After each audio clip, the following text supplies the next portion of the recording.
What is going on, IVE Warriors? It's your boy Edward V, and today we're going to talk about 5 scenarios that you want to avoid so that you don't quit intermittent fasting. Stay tuned.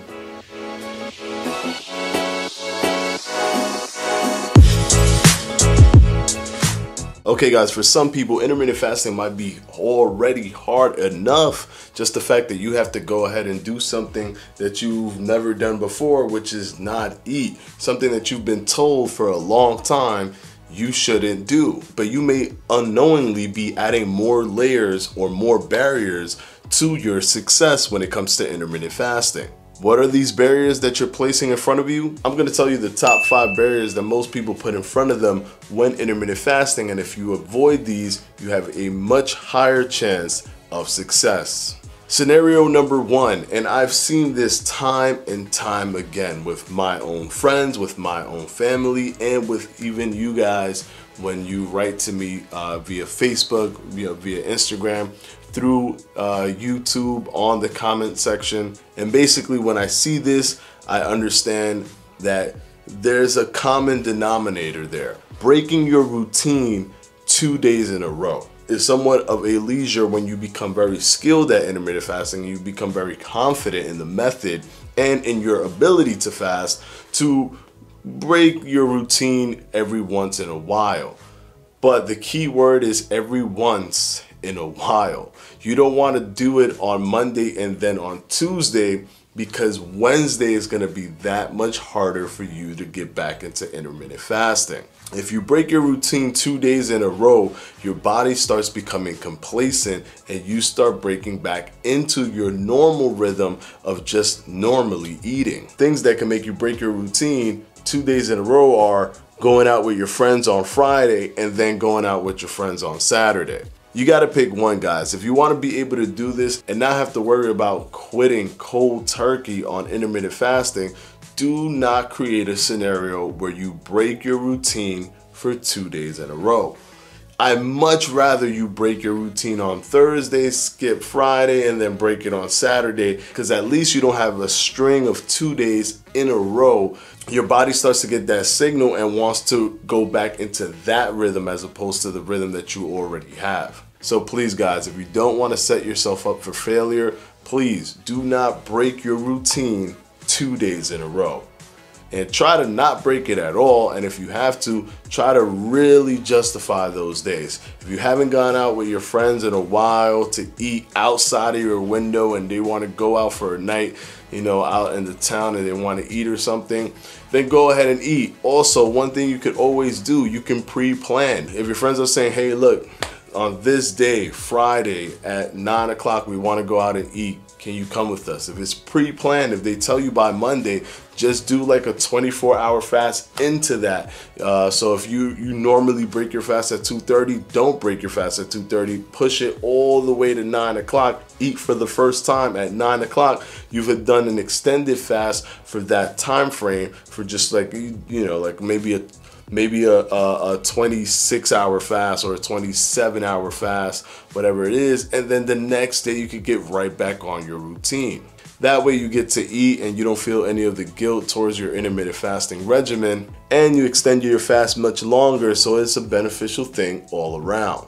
Now let's move on to number 2. Number 2 is very obvious, very obvious, but a lot of people do it so much, and I just want to shake people and say stop doing this when you're doing intermittent fasting, and that's thinking about food. Stop thinking about food when you're fasting. There's no point. There is literally no point. Don't think about eating. The beauty of intermittent fasting is that it'll freeze you from the thoughts of eating. It frees you from the constant preparation of food and constantly doing things. It frees you from all of those things. So why put that on top of your shoulders? Why even care about food? Why spend all of your time when you're not eating thinking about eating? All that's going to do is it's going to make it harder for you to fast every single day. Fasting becomes easy and you get into that cruise control when you literally don't even think about food anymore during your fast. I start editing video, I start watching Netflix, I start doing all these different things, and before you know it, it's time for me to eat. That's how you want to look at intermittent fasting. You don't want to look at intermittent fasting where you're just constantly looking at your watch, you're constantly looking at the time, you're thinking about what you're going to eat. Okay, I only have this much time. Am I going to prepare this? Okay, well, I need to get my food ready. I need to know what I'm going to... Stop thinking about what you're going to eat or thinking about food when you're in a fasted state. Once it's time for you to break your fast, calmly go to the kitchen, figure out what you want to make, and make something to eat. It's that simple.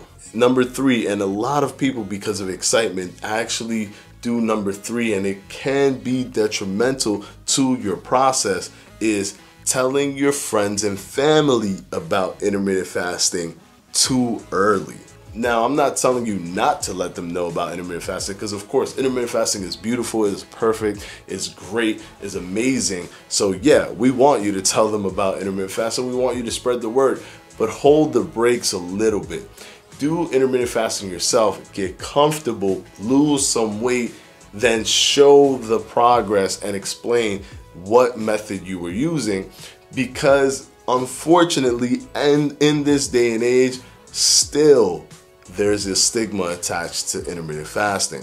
When you tell somebody, hey, look, I'm fasting, I'm not gonna eat for, automatically, because they've been fed for so many years, especially older people, they've been given so much information throughout the years, constantly just told by fitness person after fitness person, health person after health person, doctor after doctor, that you have to eat, you have to eat. If you don't eat, you're gonna die. If you don't eat, you're gonna be unhealthy, you're gonna get sick. You gotta eat, you gotta eat. That has driven that notion that fasting is horrible, and if you fast, you're gonna do damage to your body. So how do you do this when you have to fast? Create eating windows where you trick your family and friends to think that you're not intermittent fasting. And during your fast, just say you don't want to eat. So if you know that your family loves to eat a certain time, a dinner time where everyone sits down and eats, and you have that type of structure in your family, then go ahead and make sure that your eating window is around that time frame. And then, you know, in the morning, if they want to give you breakfast, you just be like, hey, I'm not going to have any breakfast. I'm just going to go head on to work. I might get something when I go to work or something. Do stuff like that. Once you get the progress going in, once you get like a month in there or something, and you start losing weight and it starts showing, and your family members are like, oh my God, what are you doing to lose weight? Wow, this looks amazing. That's when you can tell them, hey, I do this thing called intermittent fasting. This is where you can find the information about it. It's worked for me. And yeah, it doesn't zap any of my energy, just to let you know. You gotta add that energy thing in there, because for some reason they think you have no energy. Number 4 is not eating foods that make you feel satisfied. You wanna have foods that are very satiating, and if you eat just carbs and only processed foods and all of those high sugar type foods, you're not gonna feel as satiated if you eat like high density protein type meals. Those meals give you that sensation that you've eaten something very, very special, and you don't regret it. One thing that a lot of people do wrong in the beginning is that they eat non-satiating food, and then a few hours after they break their fast, they're like, I'm not gonna wait tomorrow, the next day around this time to eat again, because I'm feeling so unsatisfied. I gotta go to the kitchen right now, make me something to eat so that I can feel satisfied. You don't want to do that. It'll start a trend where you just start breaking your fast, and in your mind, when you break out of that time, you start to say, well, I already broke out of it, I'm good, don't worry about it, I'll do it tomorrow. And then if you break it tomorrow, it's like, oh, well, you know what, forget it. Like, I've broken it twice, might as well just not do intermittent fasting anymore. And there you go, you fall right out of intermittent fasting. You don't want to do that. So try to eat high density foods. Protein is much more satiating than carbs or high sugar or high processed foods. And number 5, and this one is very important, strategize with this one. Really map it out, figure it out exactly, and then tackle it. What's number 5? Creating an unrealistic eating window. I'm gonna eat at 2 o'clock. I'm gonna eat from 2 to 6. that's when I'm gonna eat. Yeah, that's the decision I made. I'm gonna start tomorrow, and tomorrow I'm not gonna eat until 2 o'clock, and I'm not gonna stop until 6. No, literally sit down, plan it out. Look at the time schedules for your work. Look at the time schedules for your school, for your college, whatever it is. Look at the time schedules with your family, how they eat, what they're expecting of you when you eat. Look at everything, every single aspect, every single portion of your life. Look at everything that you do. What time do you go to the gym? What time do you go to work? What time do you meet up with your friends? Look at everything. Look at everything and then map it out in that way. If you see, okay, well, you know, I go to the gym I have to go to the gym in the morning. Okay, so I'll be fasted for that. That's fine. Then I go to work after the gym. I work from 3 to 11.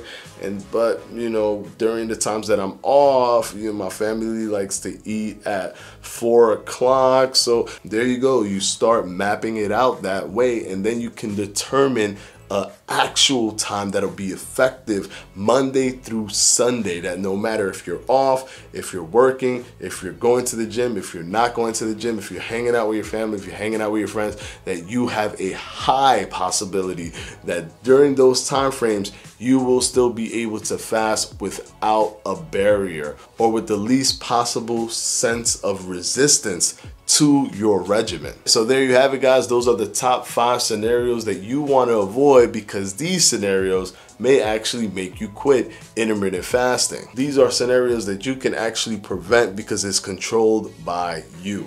I hope this video was helpful, and if you have any other questions to any other videos that I've had in the past, I'll have one here. My subscribe button will be down here, and my jump rope, once it's available, will be right here on the top. But you can still click that button because it'll still take you to my website. I got a few blogs there from before. If you want to read them, go ahead. I will see you guys on Sunday. Peace.